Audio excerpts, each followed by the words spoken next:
Hey everyone, it's your host, and today we are going to go deep. Really, really deep into one of the most underreported, grossly misunderstood, and dangerously relevant conflicts of the last century. And trust me when I say this isn't just ancient history for some dusty textbook. This is the kind of history that is still actively, aggressively shaping everything you see on the evening news about South Asia, nuclear brinkmanship, cross-border terrorism, and regional instability. So buckle up, because we are about to take a long, hard, unfiltered ride. Now, a lot of people out there, especially here in America, tend to think that once World War II ended in 1945, the world just sort of settled down. The narrative, the good guys won, the bad guys lost, the United Nations was created, the Marshall Plan rebuilt Europe, and peace was supposed to be the new normal. But that, my friends, is a complete and total fantasy. The real history is way uglier, way more brutal, way more cynical, and way more calculated than anything we were ever taught in high school history class. It has been 80 full years since that war officially ended. And yet, I can say with absolute rock-solid certainty, there's never been a single 24-hour period on this entire planet without active gunfire, artillery shells, or airstrikes somewhere. Not one single day. We haven't had another global war on that apocalyptic, world-shattering scale. Sure, thank God for that. But regional wars, border clashes, proxy battles, covert operations, assassinations, and geopolitical knife fights in the dark. Not for one single second, not even close. And behind all of that chaos, bloodshed, and instability, you have got the major powers. And let's be brutally, unapologetically honest here. We are one of them, pulling strings, shifting alliances, arm twisting, selling weapons to both sides, and playing high-stakes chess with other people's lives, territories, and futures. The smaller nations, the newly independent states, the fragile democracies, the post-colonial experiments, they are always the ones paying the ultimate bill in blood and treasure. Always. That is the sad, ugly, predictable pattern of modern history.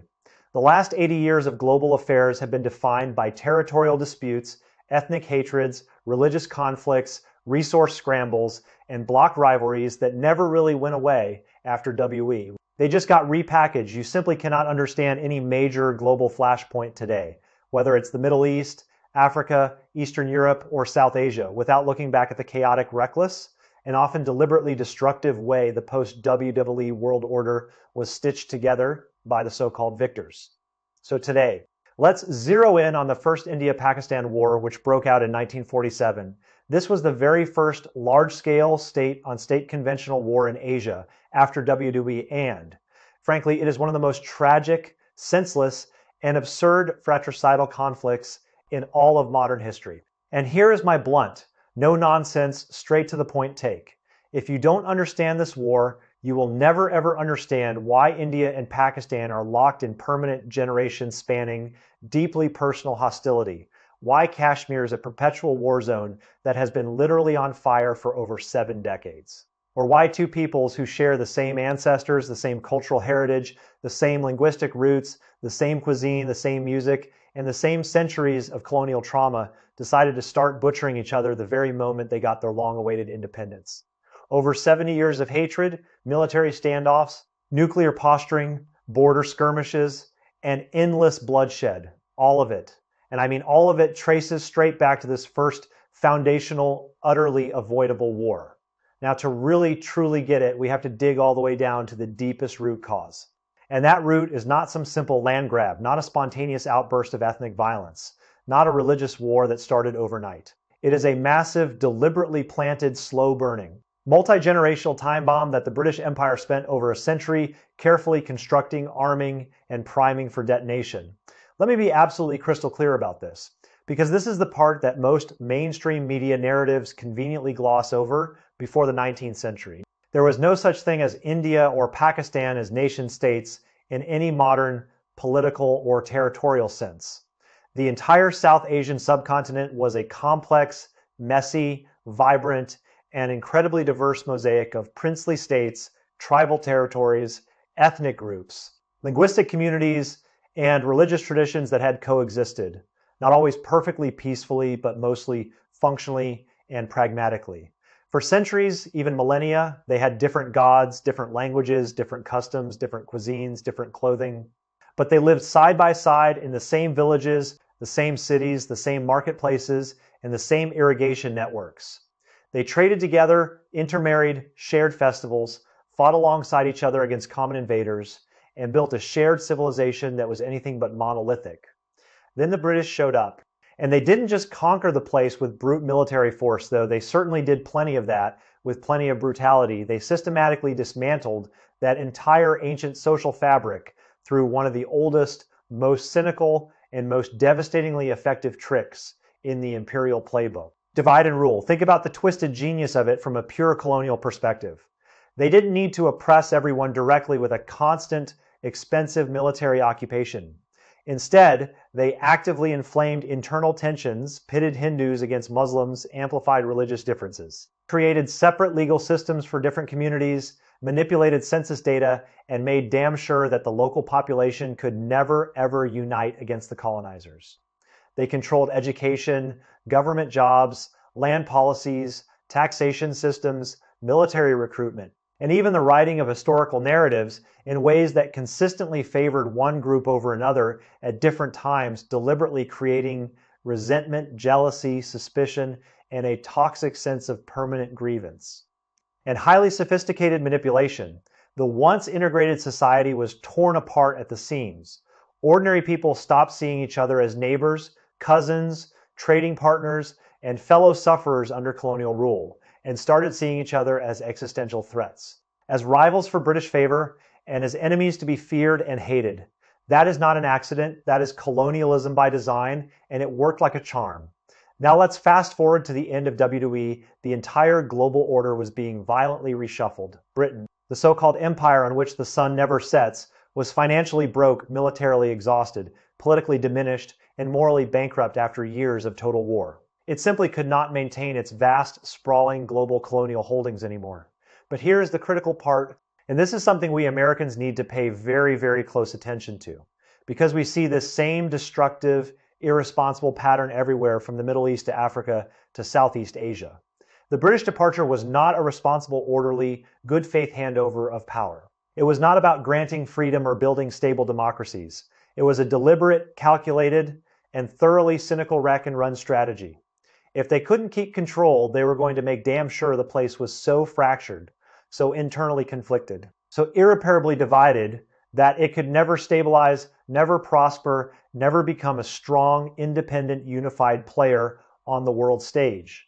That would force the newly independent states to waste generations fighting each other over the crumbs, which would in turn give the British, and by extension, other Western powers like us, permanent leverage to meddle, manipulate, sell arms, and maintain influence long after the Union Jack came down for good. In 1947, they unveiled the Mountbatten Plan, in plain, blunt English. That was the last British viceroy's brainchild to partition British India into two independent dominions, India and Pakistan, based on one single absurdly simplistic and utterly reckless criterion: religion. That is it. That is the entire foundation. Ignore geography, ignore economics, ignore centuries of mixed habitation, ignore water resources, ignore trade routes, ignore cultural overlaps, ignore everything that actually matters on the ground. Just draw a line on a map based on what God people happen to pray to. And it was an unmitigated catastrophe of epic biblical proportions. The subcontinent was so deeply intermingled that there was no clean, practical, or humane way to separate Hindus, Muslims, and Sikhs. Entire villages were split down the middle. Families had intermarried for generations. Properties, farms, businesses, temples, mosques, and places of worship straddled the new borders. The plan triggered the largest forced migration in all of recorded human history, and I am not exaggerating even a little bit. In just a few chaotic, horrifying months, nearly 10 million people, 10 million human beings, fled their ancestral homes with nothing but the clothes on their backs and whatever they could carry. Muslims rushed to West Pakistan, Hindus and Sikhs rushed to India. There was no military protection, no logistical organization, no humanitarian corridors, no unpeacekeepers, just pure, unadulterated chaos, panic, and carnage. Along the way, there were systematic massacres, mass rapes, looting on an industrial scale, trainloads of corpses sent across borders, and revenge killings that were so brutal and so widespread that they defied comprehension. Neighbors turned on neighbors, friends became executioners. Village elders who had mediated disputes for decades were suddenly slaughtering each other's families over religious labels that had been imposed from above. Within months, hundreds of thousands, conservative estimates say at least 200,000. But many independent historians put the number closer to a full 1 million. People were dead, and countless families were shattered forever, scattered across two new nations that hated each other from day one. That trauma didn't just create political division. It created personal blood feuds, visceral hatred, intergenerational trauma, and a culture of permanent grievance that endure to this very day, poisoning every attempt at peace. The animosity became grassroots, permanent, deeply personal, and tragically self-perpetuating.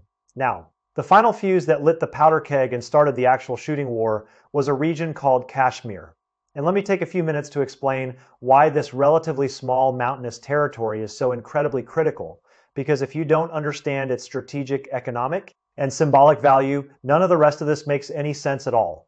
Geographically, Kashmir sits right in the northern Himalayas, acting as the strategic gateway to the entire South Asian subcontinent, a classic military choke point that any general throughout history would kill to control. But even more important than its military position, Kashmir is the primary water source for the entire region. The Indus River and all of its major tributaries originate in those snow-capped, glacier-fed mountains for two massive, predominantly agricultural economies like India and Pakistan. Controlling that water means controlling the very survival of hundreds of millions of people downstream. We are talking about drinking water for entire cities, irrigation for crops that feed entire populations, and hydroelectric power that drives industry and development. These are the literal lifelines of modern civilization in that part of the world. If you control the headwaters, you can effectively turn off the taps on your enemy whenever you want, whenever you feel like exerting pressure. Beyond water, the terrain is rugged, defensible, and positioned at the crossroads of Central, South, and West Asia, making it a military and geopolitical prize of the highest possible order. Whoever holds Kashmir holds not just water and strategic depth, but the key to regional dominance and the ability to project power in multiple directions. But here is where it gets even messier, more complicated, and more tragic under the Mountbatten Plan. The hundreds of princely states that had existed under British suzerainty were given a choice. They could join India, join Pakistan, or declare independence and go their own way.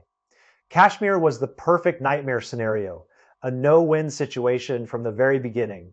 Over 80% of the population was Muslim, and they generally leaned toward joining Pakistan for cultural, religious, and family reasons. But the ruling Maharaja, the king, and his entire power structure, his army, his bureaucracy, and his inner circle were Hindu, and they wanted to join India for entirely self-interested reasons.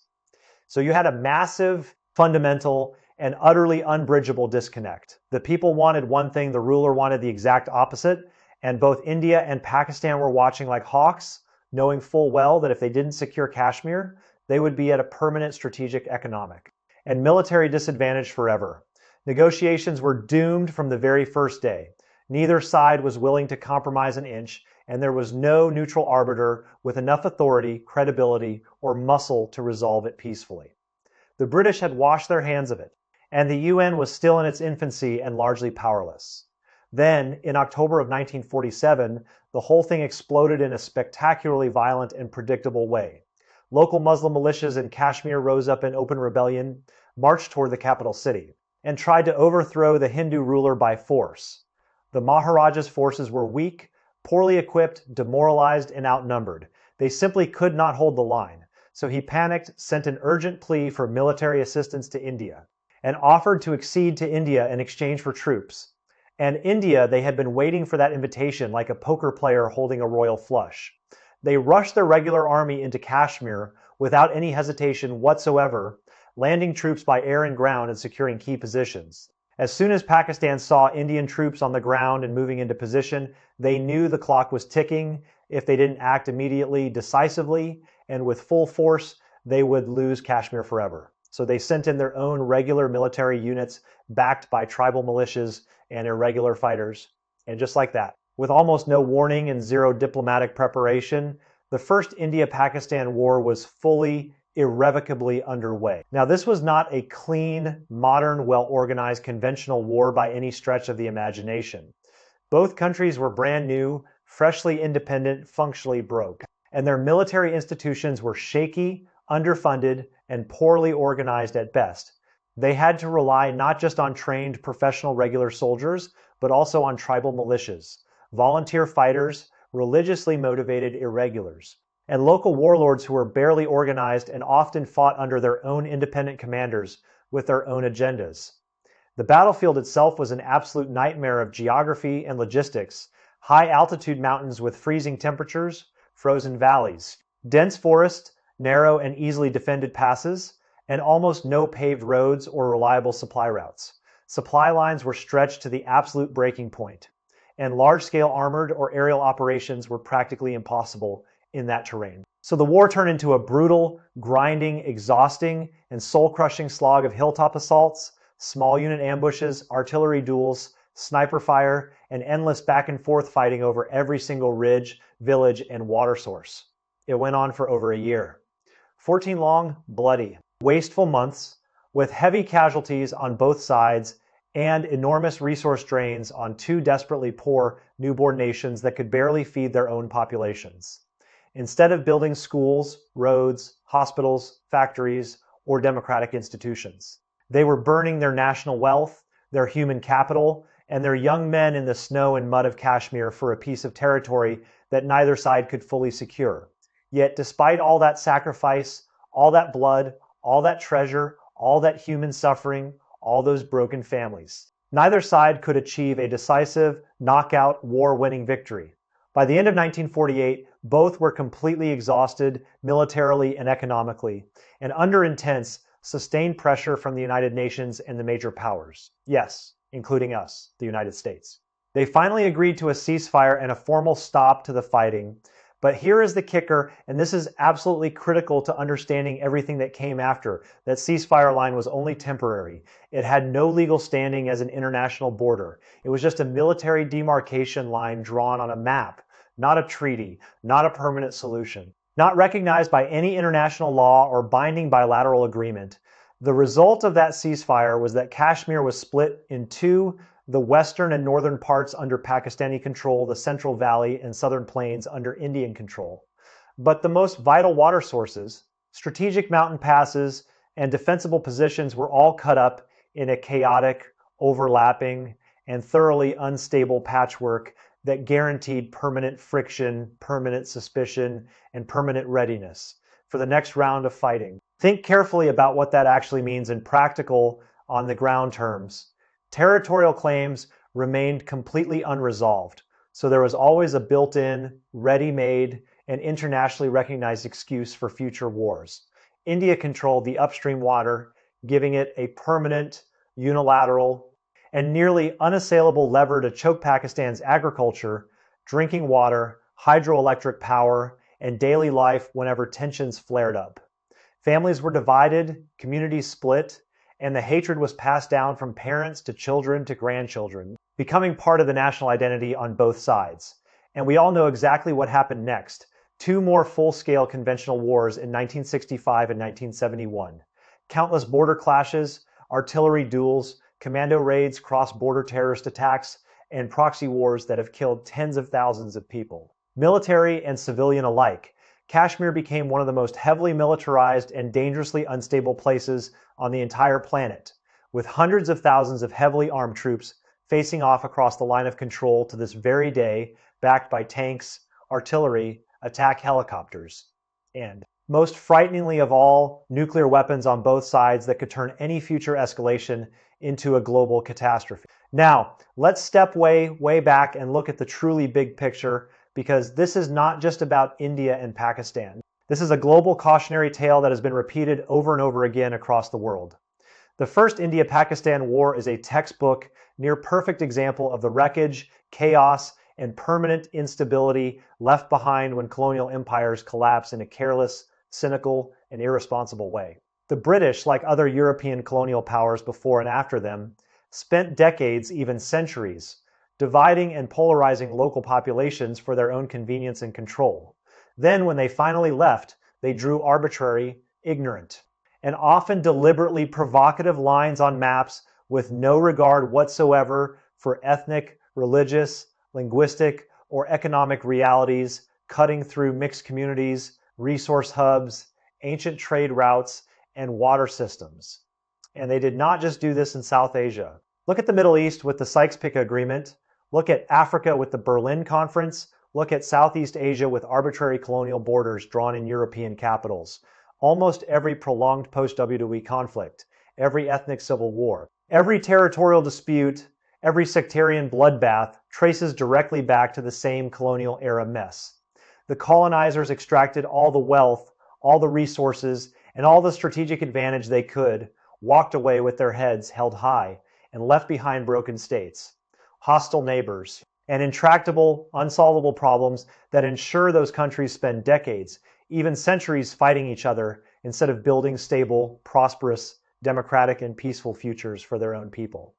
So when we reflect on that first India-Pakistan war, we are not just seeing two countries arguing over a piece of mountainous real estate. No matter how strategically valuable, we are seeing the painful, bloody, and deeply unjust birth of the post-colonial world order, with all of its dysfunction, hypocrisy, and permanent instability. It reminds us, in the starkest possible terms, that WE did not end human greed, ambition, or competition. It did not create a perfect world of peace and cooperation. Peace was never a universal gift handed down from on high by benevolent powers. It was always just a temporary, fragile, and constantly shifting equilibrium in the major powers' grand strategic game. And as an American, I think we need to be honest with ourselves and recognize that our own national interest, our own foreign policy decisions, our own arms sales, our own diplomatic backing, and our own military interventions have played a significant, often decisive role in this story too, whether directly through Cold War-era alliances or indirectly through our broader strategic posture and our support for one side or the other at different times. We cannot pretend we were innocent bystanders or that we had nothing to do with this. The safety, security, and well-being of smaller nations and ordinary people have always been the first things sacrificed when the global map gets redrawn by the powerful. That is not a conspiracy theory. That is just plain, unvarnished, documented historical fact. All right? That is the full, completely unvarnished and brutally honest breakdown for today. I hope you walked away with a much clearer, harder, and more honest look at what really happened, why it happened, and why it still matters so much right now in our own time. This is the kind of deep, contextual, historical analysis that you will simply never ever get from mainstream media sound bites, 30-second news clips, or politicians' talking points. Stay skeptical, keep asking the tough questions, and never let anyone tell you that history is irrelevant to today's headlines. I will see you right here in the next one. Take care of yourselves and take care of each other.